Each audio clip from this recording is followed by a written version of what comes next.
Welcome to From the Shed End, episode 133, with myself, Theo, and the other Theo. How you doing?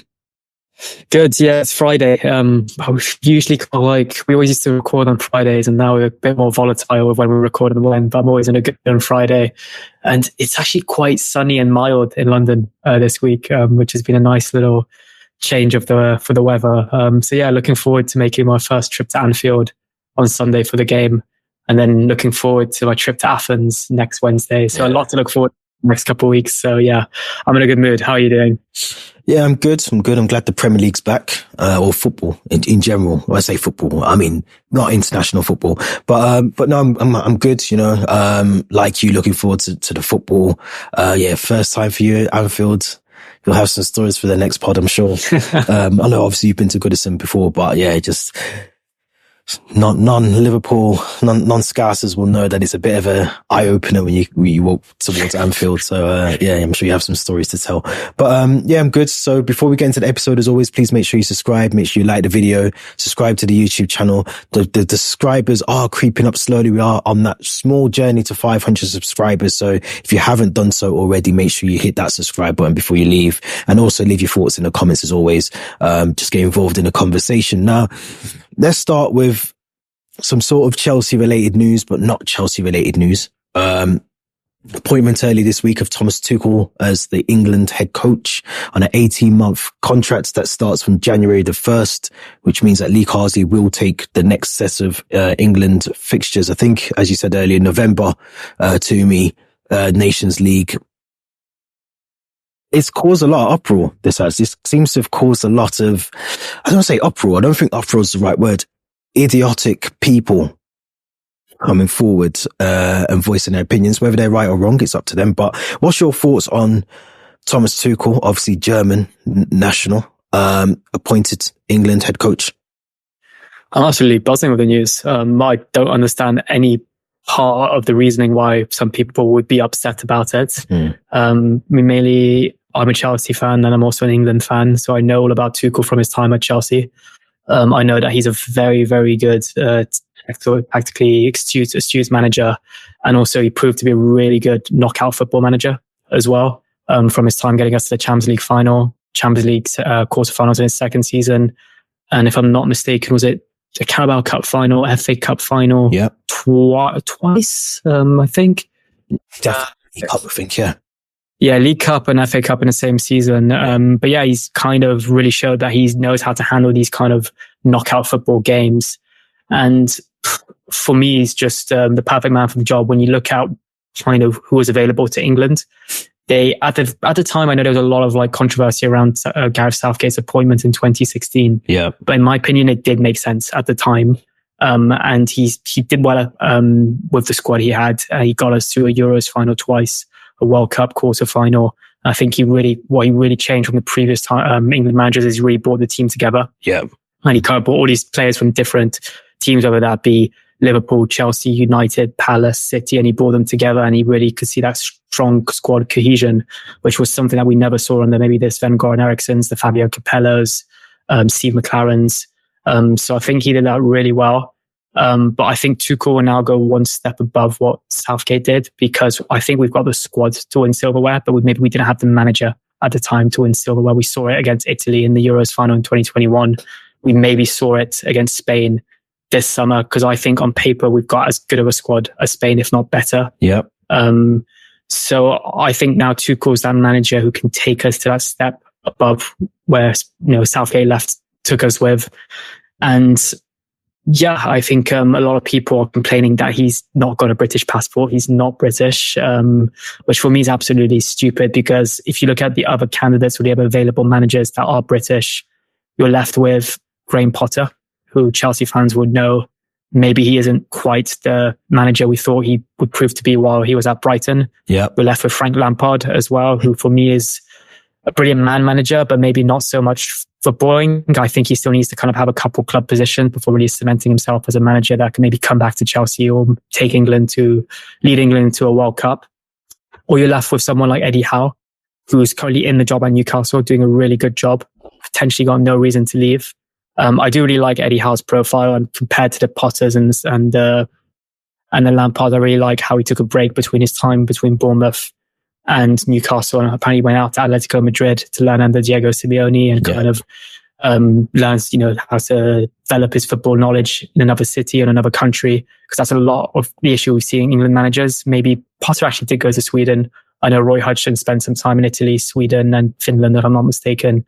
But the majority of England managers just seem to not really be able to kind of adapt outside of their knowledge of the English game, I suppose. Whereas I did like Eddie Howe's profile, but yeah, Tuchel, for me, fantastic manager, a really good knockout football manager. There's a famous quote, I think, that he's 70% genius and 30% lunatic, which I can kind of see in a way. My one worry with Tuchel is that he's more of a club football manager, because we saw from his time at Chelsea that he's football mad. I think he was like watching football all the time at home, getting into arguments with his wife because he was too football focused, would wear his Chelsea tracksuit all over the place. And obviously with country football, when you're managing a nation, you don't really get to kind of go to the training ground every single day of the week to meet the players, meet the backup staff. It's more of a periodic kind of timetable during the slots you're given games. So I do worry that maybe after his 18-month contract, he might be tempted by whatever positions are available, and it's looking more and more likely that the City position will become available to him, should Guardiola not extend his contract. What I do really like about Tuchel as well is his love for the English game. We saw it at Chelsea, how much he loved working with English players, how much he loved working in England in the Premier League. Even during his time at Bayern Munich, he really seemed to want to bring English players to the club, Eric Dyer, Harry Kane. And then my other last worry I have about potentially Thomas Tuchel is every place he's gone to, he's had some kind of falling out to a certain aspect. Yeah. And I think that's mainly due to his kind of stubbornness, kind of resilience, his kind of how he's lunatic aspect of it, and how he kind of really sticks to his plans. We saw it at PSG. Apparently he really fell out with Leonardo, the sporting director, I think he was, who kept intervening in trainings, which is an understandable reason to fall out. We saw it at Chelsea when he fell out with the ownership. Again, understandably, if they were storming into the dressing rooms or not, kind of, Tuchel wasn't having his say in the transfer strategy. Then we saw it again at Bayern Munich, where he fell out with the players because he didn't really trust these young players and really wants to bring more experienced figures, especially in midfield. Yeah. So this kind of indicates to me that he's going to be very stubborn and resilient. Or when I say stubborn and resilient, it means that he's not going to take any shit from anyone with England. Yeah. Even if Bellingham, even if Foden, even if, Pickford are the star men at England, I think every single one of them could potentially be dropped if they're not performing under Tuchel, which is quite promising, because it kind of shows that, unlike maybe what was happening under Southgate, players will be picked on merit. Whereas Southgate, we always saw the Maguires, the Rashfords getting picked, whereas in reality, they were just not performing for club. But overall, very, very excited for the Thomas Tuchel appointment. I think this can really kind of turn us into a team that not only can get to finals, but now actually challenge and potentially win some silverware at the next World Cup, and hopefully beyond the World Cup at the Euros in 2028. It's interesting. It's a good assessment. I know it's a good assessment. I think a lot of it, you hit a lot of the points that I was going to make as well. And I think, the problem I think with Thomas Tuchel is that, or not the problem with Thomas Tuchel, I think a lot of the problem with a lot of people is, had this been Pep Guardiola, had this been Jurgen Klopp that had been given the job, I think a lot of people wouldn't have had an issue with that. And I don't know if it's a Chelsea connection, whether the fact that obviously there's a lot of history between England and Germany, going back many, many years. So I don't know if it's to do with that, why there's a sudden issue. Serena Wiegman isn't English, but she's the women's head coach. So I don't understand why it would be any different to how the women's setup is at the moment for Thomas Tuchel. We've seen it in rugby, we've seen it in cricket, probably other sports as well, where, the England national team has been coached by someone of a different nation, so a different nationality. So I don't see there being a problem for me anyway. Why you wouldn't want to give someone who's won, the Bundesliga, I think, who's won the title in Liga, who's won the Champions League, who's won the Club World Cup, who was FIFA Coach of the Year, following the Champions League Club World Cup wins as well. So, he's someone that has clearly got the CV, a winner's mentality, has a quality of players to his disposal to pick from. There could be other players that haven't even been unearthed yet in the next 18 months, 2 years, if he gets an extension, like you said, the next Euros are after that as well, that he could nurture, bring into the team and get him to play how he wants him to play. I think a lot of the uproar for me is unnecessary. I think, you look at Lee Carsley, who's Republic of Ireland at the moment. He's not English. We've had Sven Goran Eriksson in the past, Fabio Capello. I see like Gary Neville. I see Jamie Carragher. If it was Klopp, Jamie Carragher would never have got on Sky Sports News and spoke about Thomas Tuchel in a way that he's just spoken about him. If it was Jurgen Klopp, he'd be happy, he'd be jumping for joy, he'd be trying to get on the coaching staff, I'm sure, and being involved in it. Danny Mills, another one. I think, he said something the other day, might have been on TalkSport or wherever. Half of his caps probably came under one of those foreign managers I've just named for England. So, it swings and roundabouts. For me personally, as a nation, do you want to see the country win something? And, as close as we got to against Italy, as close as we got to against Spain, that euphoria moment, do you want to feel that and go one extra mile? Does it matter who's in charge? To me, it doesn't. So, I think there's a lot of, I don't know what the word is, but there's a lot of sort of, it's not prejudice. I don't know what the word I'm looking for is, but it's just a lot of unnecessary noise. I'm seeing a lot of the media reports at the moment taking it away from the fact that we've appointed a really top coach, and been joined by Anthony Barry, who was previously at Chelsea, followed him to Bayern Munich, someone who knows Tuchel very well. He's setting things up for me personally to go out and try and win, if not the World Cup, then, go on to win the next tournament internationally. I do agree with you 100% that he's used to the club, day-to-day running of a football club, training, living, breathing, sleeping football. I still think he'll get elements of that. I do. I think he will enjoy going around to different grounds, watching, observing players, maybe not having that added day-to-day pressure he had at Chelsea, he's had at Bayern Munich. So I think he might enjoy that element. He might get bored because obviously, like you said, he was literally physically watching football matches at midnight, 2:00 in the morning.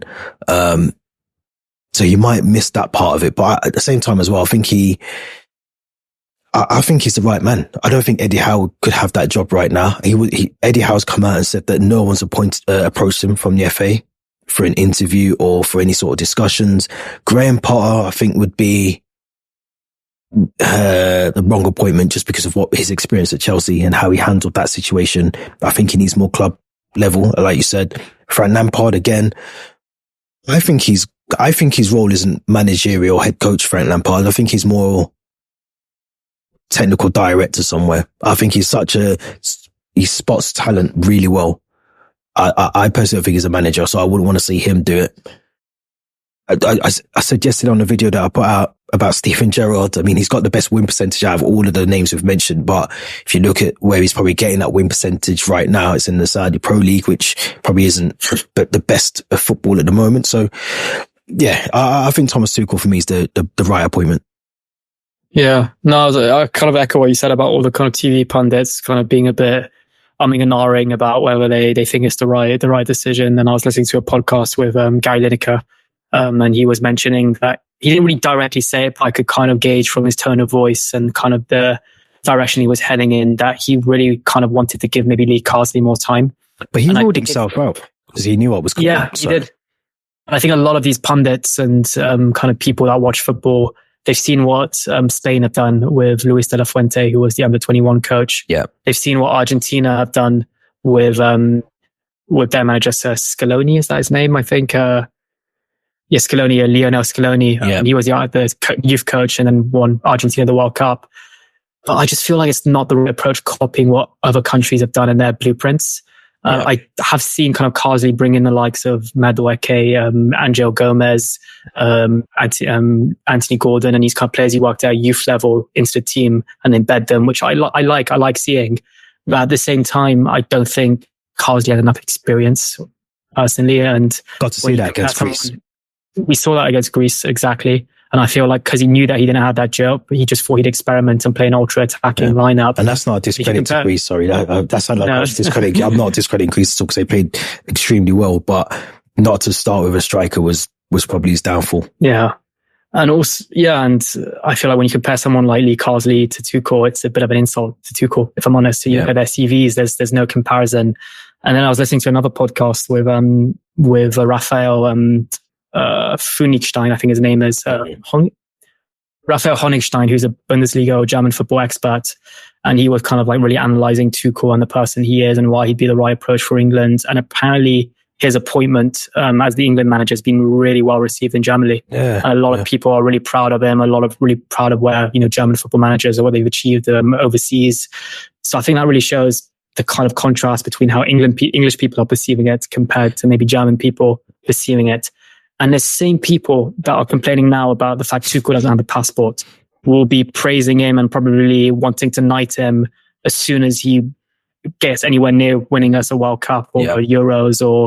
So it's just the double standards really of like the English press and kind of the media, the pundits wanting to kind of always have the last say, or always seem like they know best. But yeah, I've been very, very disappointed with how a lot of people have received this. But I think a lot of Chelsea fans especially would be really happy and excited. I think that's the right word, excited. Finally, to see that we've got the squad and now potentially we've got the right manager to manage the squad. I agree with that 100%. I just want to end by saying as well that 2008 was the last time an English manager won a domestic trophy in the Football League. Harry Redknapp. So that just tells you that there isn't actually a pool of English managers anywhere up and down the football pyramid that qualifies, let's be honest, that qualifies or has a CV or the honours or anything like that, the accolades to even go against Thomas Tuchel right now. And that's just because the FA have overlooked a lot of things. They've overlooked a lot of the way that the coaching badges, how you do them, they're set up in this country is complete, or it used to be. I don't know if it is now. It's totally different to how it is in Spain, how it is in Germany. Even the costing, I think is more balanced now. But before it was a lot cheaper to go and do your badges in Germany or Spain. It's £5,000 to get your UEFA, your FA B, UEFA B, UEFA A licenses here. So, maybe that's the reason as well. We're just not generating enough decent managers that are English to go up against someone like Thomas Tuchel or Pep Guardiola or Jurgen Klopp. That's why their names are always at the top, and the Eddie Howe's are always overlooked because they're just not developed enough. They're not qualified enough to take that job on. Fully agree. And the last thing I'll also say is Tuchel so far has been saying all the right things. I feel like he's been saying like, we will win a World Cup. I want to add the second star to our shirt. It's almost like he's already kind of really adopted the English culture, embracing it. So really, hopefully after a couple games or by the time the Nations League wraps up and we win the kind of World Cup qualifier period, he would have won over a lot of those fans that are still kind of umming and ahhing and kind of proving a lot of those pundits wrong as well. We have to remember, we weren't all keen for Thomas Tuchel when he joined Chelsea as well. So he had a fight. If you remember, there was quite a large bit of the Chelsea fan base that wasn't super keen on Thomas Tuchel when he signed for Chelsea. So, we'll see how that pans out. Let us know your thoughts in the comments. What you think, is Thomas Tuchel the correct man to lead England to glory since 1966? I can't say Eddie Howe would do that for us. I can't say Graham Potter, but Thomas Tuchel seems to be the right person to hopefully steer us to that direction. But let's move on. Let's go to Reece James, who it feels like Reece James has been all over the internet all week. I feel like every time I go on Twitter or Instagram, I see a leg of his tattoo behind his ear. So I don't know what's happening, but Reece James is now back in training after what seems like a very long time. I think it was a hamstring injury. I think it was a hamstring, some sort of muscular injury for Reece James. Don't expect him to start on Sunday, but very promising that he's back in the lineup, back in the training, at the moment. This has to be his last chance, I think, for me anyway, to have a consistent run of games, not get injured, not get suspended. We need to see Reece James being the captain of Chelsea. Absolutely, yeah. Like you just kind of like ended on, he's the captain. We need to see him be the captain. We need to see him on the pitch with the armband. And we need to also see a disciplined Reece James, because if you remember, I think his last performance or competitive performance for Chelsea was getting sent off at the Amex Stadium against Brighton, which for me just doesn't set the example as the club captain. And there's a lot more players recently in the team that have picked up the armband and maybe not really shown proper captain mentality, like Enzo Fernandez, what happened in the summer. I think you maybe look at like Disasi at times, who's also worn the armband, and you kind of wonder if he's still going to be in the squad come next summer or in the manager's plans. So I think it's really an opportunity now for Reece James to say, listen, I'm fit. Listen, I'm the captain. I'm going to compete with Gusto, and I'm going to be the first name on every single team sheet from now on for the big Premier League games. I don't expect him to start on Sunday though. I think it might just be slightly too soon. And also what I'm really pleased now is, remember like this time last year or even 2 years ago, we were moaning about every time Reece James would get injured because we'd be forced to play Azpilicueta right back, Raheem Sterling right wing back, and all this nonsense. Whereas now we've got a brilliant player in Malo Gusto. Mm-hmm. So honestly, now if Reece James doesn't step up or he doesn't maintain his fitness levels, I know that we've both spoken about it offline, but there's a lot of clubs that would be willing to take him abroad, especially for Real Madrid, who have Danny Carvajal out for the season. They're looking to get Trent Alexander-Arnold, but if somehow we can put Reece James in the shop window and get, I don't know, 60, 70 million for him, I think that's a very tempting offer. I know it's something, maybe a subject of conversation we can revisit later in the season, depending on how much football he's played and how much we've seen of him this season. But yeah, I would not be fully against selling Reece James if he doesn't maintain his fitness levels this season.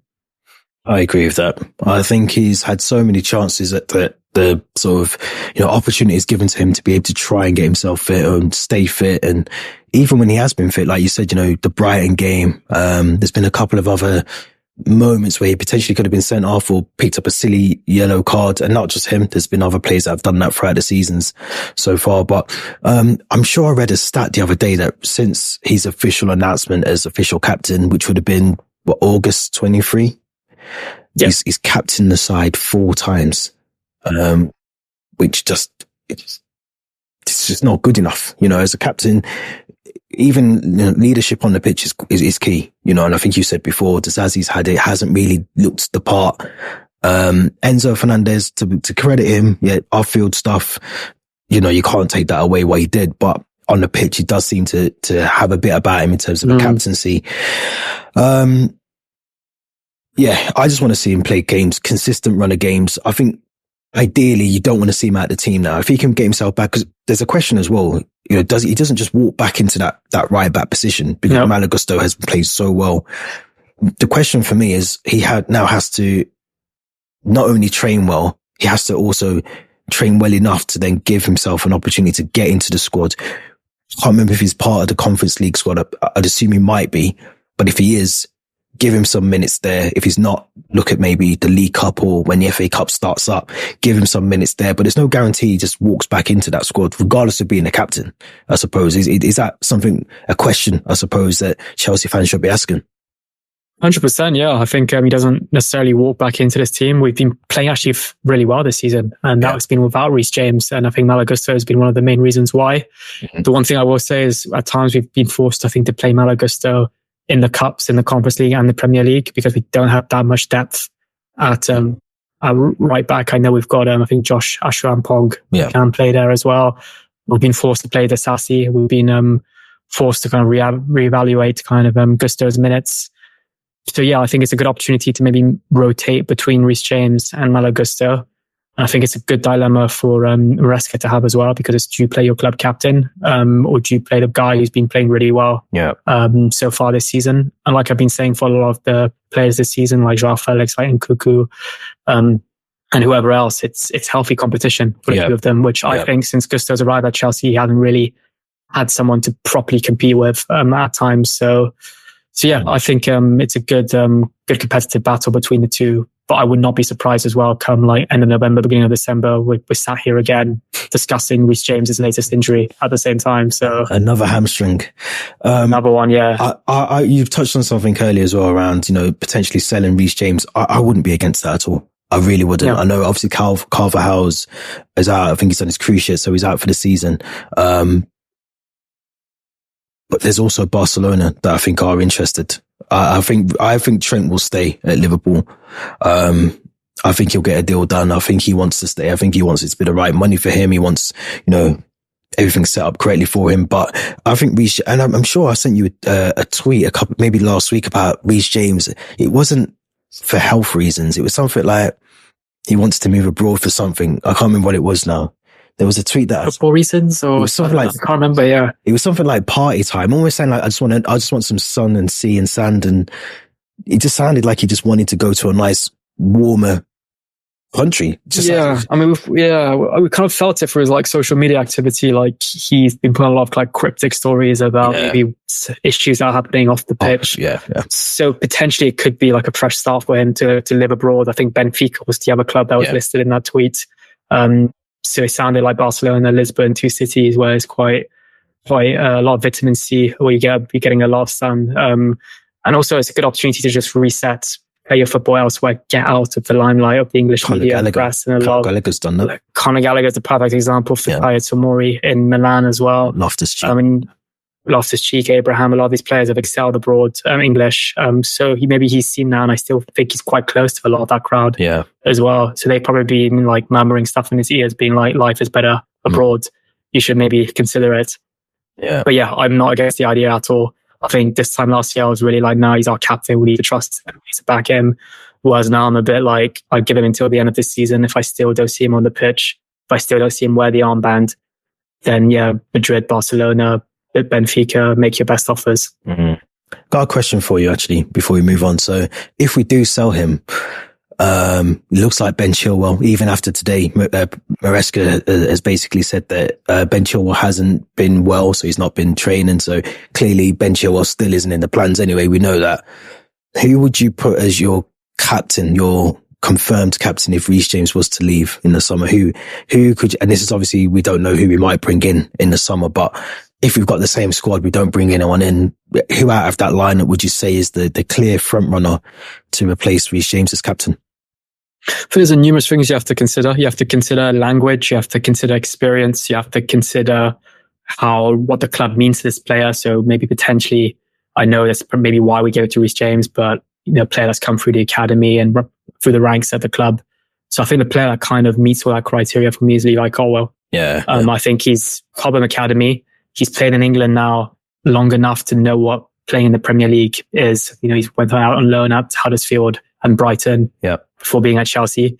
I want to say he's more fit than Reece James. He's played a lot of football recently for Chelsea. And I think he's quite vocal on the pitch as well. And I think this kind of new idea of like giving your armband to maybe a younger player, but player that's more kind of respected by a lot of players around you. Like I think Saka potentially at Arsenal, I think he's worn the captain's armband a few times. I wouldn't be surprised if Trent gets it from Van Dijk at Liverpool, maybe next season if he stays. So for me, the logical answer is Levi Colwill. Yeah, I said that a few weeks ago, Colwill, or last week I said Levi Colwill. I wouldn't be against Moises Caicedo as well. But you do bring up the sort of language barrier. So I'm not sure. But then I always say this, that, the club's full of different nationalities and different languages that have been spoken on that pitch as well. So, I would like to. We saw it with Silva get the armband on his debut against West Brom, and he didn't speak a word of English. Exactly. So, and I think as well, I'd like to think that some of these players are, they've broadened their knowledge of different languages. They can at least speak very little of, I don't know, French or Spanish or, something else, some other language, and just be able to communicate. And sometimes on the pitch, you don't even need to speak the language. It's just a case of very broken English, which I'm sure it probably is on our pitch, just to the fact of the geographical disbursement of the squad. But I'm not against Levi Colwill. I think he's one of those players I love. And I said this last week to someone, I love the fact that when something kicks off, this isn't the reason why he should be captain, but he's one of the first in there. The incident with Cucurella in the last game, where it sort of just came to sort of everyone's handbags coming out. Colwill was in there, and he's done it before.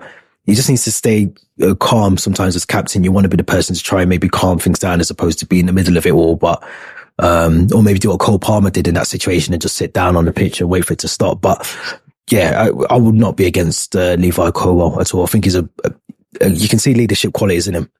You really can. Yeah, definitely. I think he's also cemented himself now into the England squad. Yeah. He didn't moan or complain when he was playing left back last season under Pochettino. I think he's the logical candidate to be our captain. Should Reece James not be on the pitch, or should he leave next summer? Interesting thoughts. Don't forget to leave your thoughts in the comments as well. Don't forget to subscribe and let us know your thoughts about, should Levi Colwill be captain? Even if Reece James stays, is it a case of we need to reevaluate that Interesting thoughts. Let us know what you think. Now, we've got a big game. I will say that. I haven't said it for a while. I don't think I said this all season, so I am going to say it. This is a massive game for us. This really is, not just because of who we're playing, but because it feels like the first test since Manchester City opening game of the season where we can actually kind of assess where we are as a team. Liverpool, Anfield, 4:30 Sunday.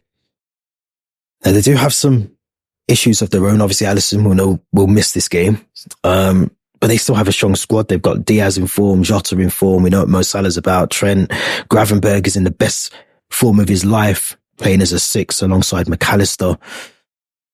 These games tend to normally, you might be able to correct me, but normally churn out draws over the last couple of seasons. But what's your thoughts going into this game? Massive game at Anfield on Sunday.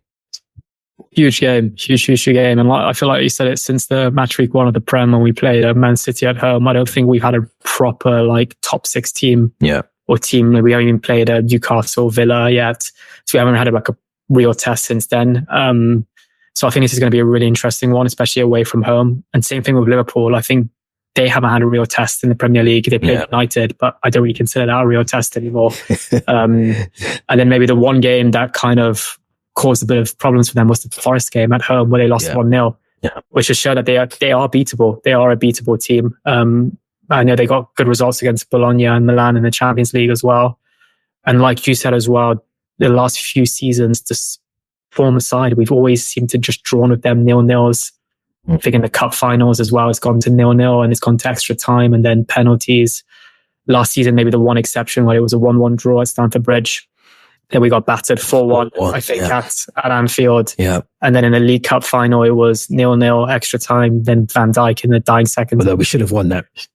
We should have, especially considering the lineups the U14 that Liverpool had. I'm actually, because I spoke to a lot of Liverpool fans in my office yesterday, and they were annoyingly confident and optimistic that Liverpool would actually batter Chelsea. I think they were saying 3-1, 4-1, all this. And I was a bit more like, oh, you haven't really watched much of Chelsea this season, I felt. Because I'm a bit more confident. I feel like we might give them a run for their money. And what I quite like as well is a lot of people are writing us off despite our form already, not just people in my office, but pundits as well. I've seen a few predictions from Peter Crouch and his lot on his podcast, and they were all kind of going for Liverpool to win 3-1, 2-1. But I'm actually quietly confident. I do think it's the type of game where I'll be honest, I will take a draw in. I think, especially I don't want to be on that coach home at 7:30 tomorrow on Sunday in a bad mood with not even a point to stuck celebrate. On the M6 somewhere in traffic. Yeah. So I saw it gets back to Stamford Bridge at exactly midnight in traffic. It's going to be like a 4-day experience. So I'm looking forward to it.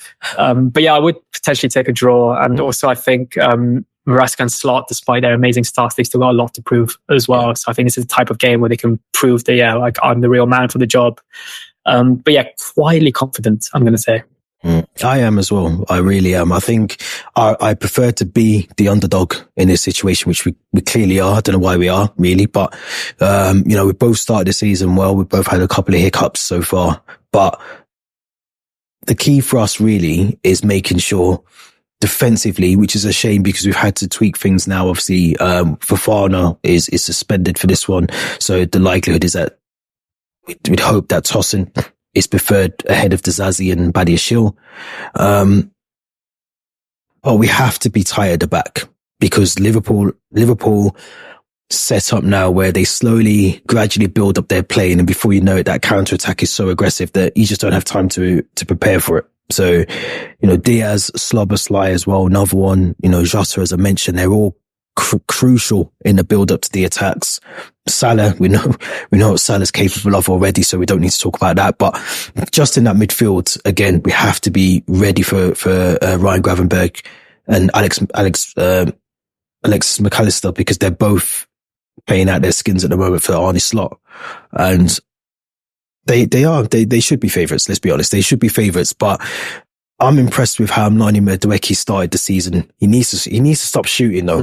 He needs to stop bloody shooting. When there's an opportunity to cross the ball, please cross the ball, because, you know, the Forest game, there was a couple of chances where he could have squared it to Jackson or Cole Palmer's in the box or whoever's in the box, and he decides to shoot. And I think if he gets that right, if he starts on Sunday, Robertson's not the player he used to be.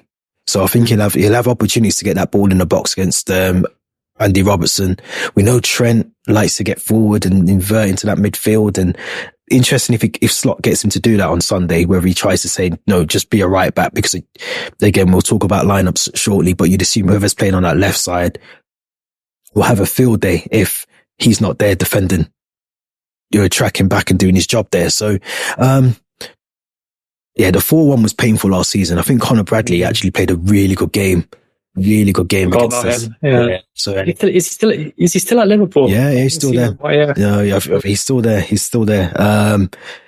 So yeah, you know, they've got the attackers. We know that they've got a really solid midfield, although we have as well, so we can match them there. But I just feel that we've got to be very, very mindful of how their build up is so gradual and it ramps up and increases so quickly that you just don't have an opportunity to prepare for those attacks, and they are deadly, and they will get their chances as well. Yeah, absolutely. I think we're going to have to be at our very best to win this one. And like you said, I think we are the underdogs. I mean, I quite like going into these games as the underdogs.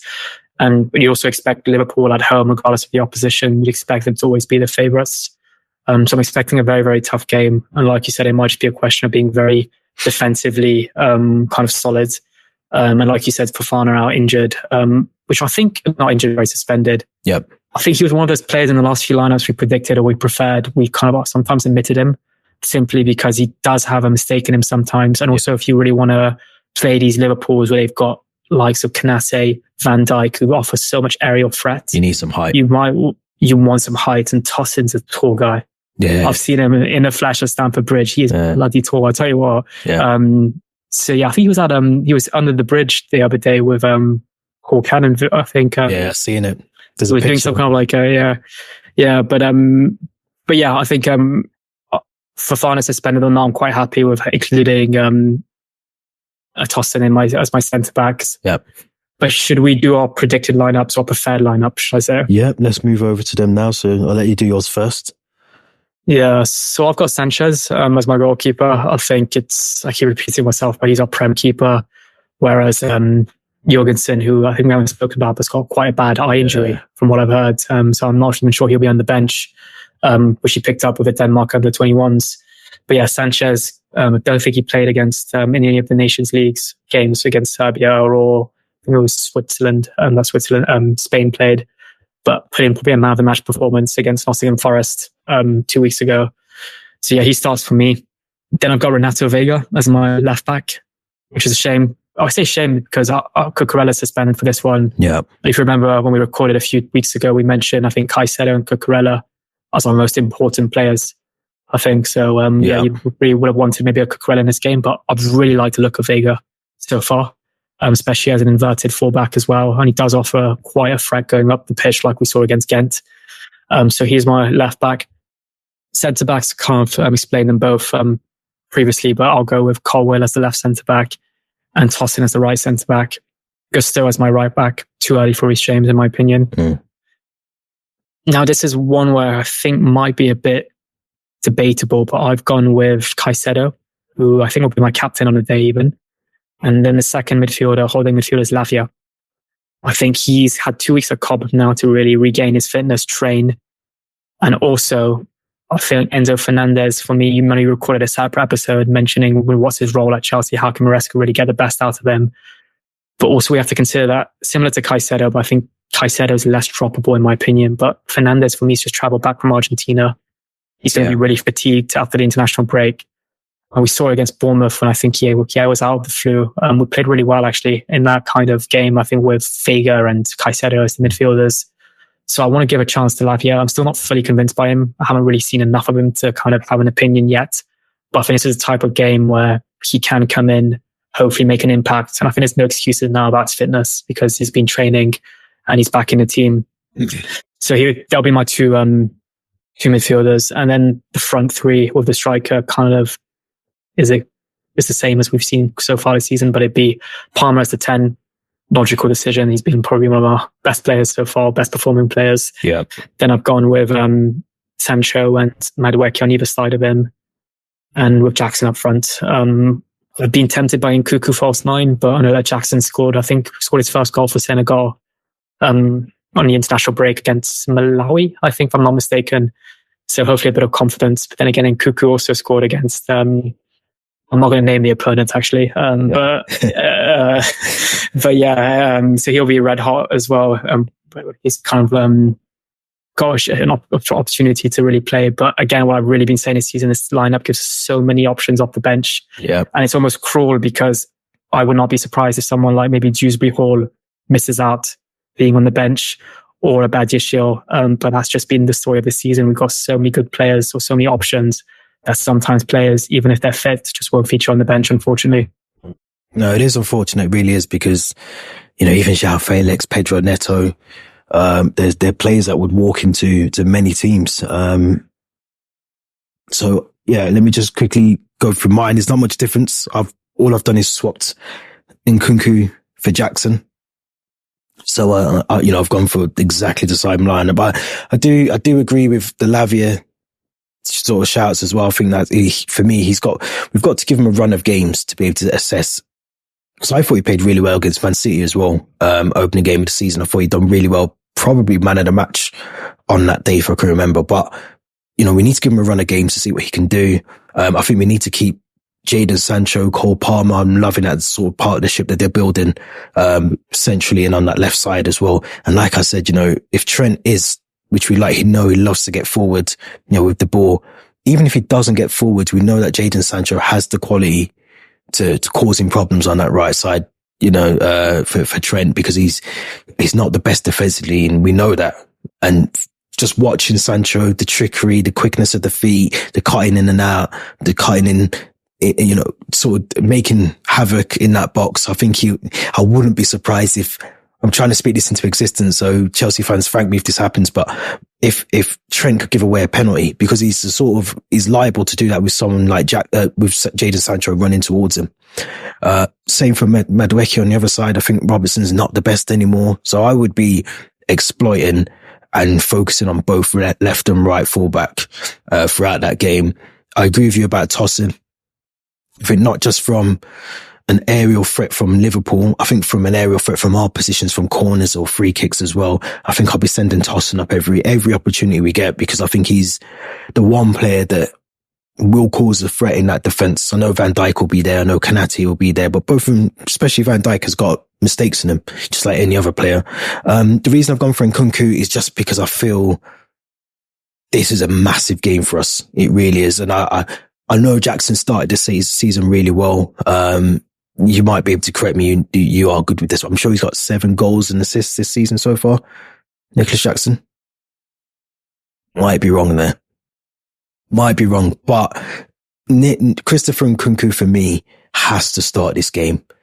I would love to see us 2-0, 3-0 up and bring Jackson on to see the game out.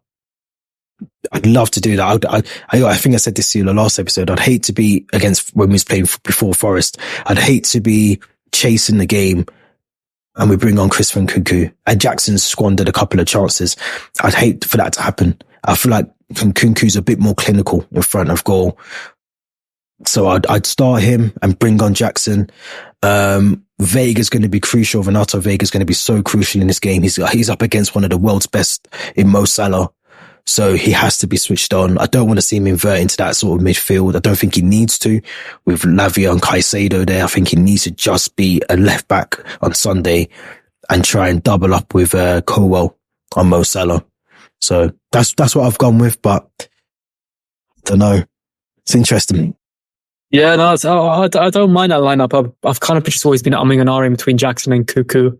Well, I've kind of agree with what you said about if we kind of feel like we're not getting anything from the game, we're struggling to score, Jackson squandering chances. The one bit of criticism I'll give Maresca so far this season is he's left it sometimes a bit late to take Jackson off and bring in Nkunku on. I'm thinking back to the Palace game. Forest as well. Forest game. Yeah. Yeah, I think Nkunku only came on and I like 89. Oh, was it late? I think it was in the 80s. Yeah. Yeah, so I think that's the one thing I want to kind of really see is early substitutions if things aren't going on our way. We've got no excuses now because we do have the players on the pitch. We've got players like Neto and Mudryk that we know how speedy they are. Yeah. There's Ralph Felix, who's got a bit of creativity and a bit of flair. And then Nkuku's got goals in his locker. So there's no excuses not to make those substitutions if the guys on the pitch just aren't really kind of like gain anything for us, essentially. And Enzo on the bench. You know, if we do start with Lavia and Caicedo, Enzo coming off the bench is another option as well. Reece James, you'd assume, might make the bench. You could give him, you know, a 15-minute run out. Maybe this game will come too early for him. But, you know, if he's on the bench, I would love to see him get a 10-minute run out. You know, even if we're losing, even if it's 1-1, you know, we know what he's capable of, that ball into the box, you know, the service that he can deliver, you know, give him a run out. So yeah, it would be interesting. Yeah, another game that we have to consider. We've got Liverpool Sunday, Panathinaikos next Thursday, trip to Greece. Rotation. So yeah, you do need to consider rotation. Guys like Reece James, maybe it's an opportunity to play him and reintegrate him into the first team, maybe against Panathinaikos, rather than rush him back against Liverpool. So yes, other kind of decisions we need to be aware of is the midweek fixture. And then I think it's Newcastle next weekend, which is another big game. Yeah. So yeah, a lot of kind of rotation needed in the next 7, 8, 9 days. Yeah, definitely. We'll be hopefully talking about Panathinaikos this week at some point. So make sure you stick around for that one. Make sure you get the notification bells ready because there will be an episode for that before you fly out there. Prediction time before we wrap up. I'll let you go first. As always, I haven't been good at this so far. I think I had 3-2 for Chelsea against Forest, and both teams really struggled to find it back from there. I think both teams just have goals in their locker, and I think but both teams might just set up relatively defensively because they might just be a bit scared of just like allowing the opponent maybe to get a goal. So I'm going to go with a 1-1 draw. I think I was tempted. It's interesting because it's obviously two new managers taking over two big clubs in England for the first time. They're coming up against each other. It's really hard to predict this one. You know, when it's Jurgen Klopp, you kind of understand what you're going to get from a Liverpool team. There could be small tweaks to what Arne Slot might get Liverpool to do. I don't think you'll see Trent inverting in as much as you probably have in other games. So I'm going to go 2-1 Chelsea. I'm going to back us to win. But I could also see going 2-1 Liverpool as well. So I'm going to stick with 2-1 Chelsea. I think we'll be able to, if we can exploit, like I said, those areas, you know, defensively, fullbacks, if we can exploit those and have someone like Nkunku or Jackson and Cole Palmer, you know, in that box, I think we should get some chances on Sunday. Yeah, let me add to my prediction. Their keeper, Kevin Keller, to turn into prime Casillas against us. Well, he seems to always do that. So he's a good goalkeeper, though. I think I've always said he's too good to be a number 2. So he could easily. Honestly, I'd agree. I think he'd walk into any like Southampton, Everton, Palace, maybe. But he did make a mistake against Greece in the Nations League. He came wandering out his goal and lost the ball. So hopefully that mistake's still fresh in his head and he does it again. Let's hope so. As always, thanks, Theo. Been a pleasure. As always, enjoy the game Sunday. Make sure you, tell us your stories of Anfield on the next episode as well.